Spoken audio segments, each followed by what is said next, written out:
தாத்தாட்ட பால் கொடு. அப்படியெல்லாம் செய்யக்கூடாது.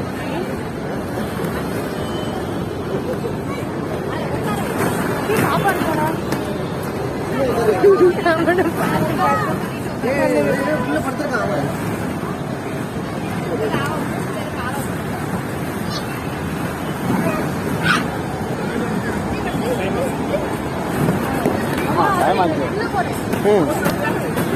பாப்போம் நெக்ஸ்ட்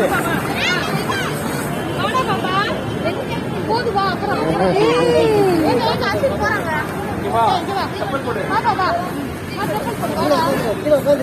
வேற விளையாட்டுக்கு போலாம் வா வேற போலாம் வா அங்க அவங்க போட்டு விடுறாங்க புரியா டிக்கெட் எடுத்து விடலாம் வா போவோம் போவோம் அங்க போவோம்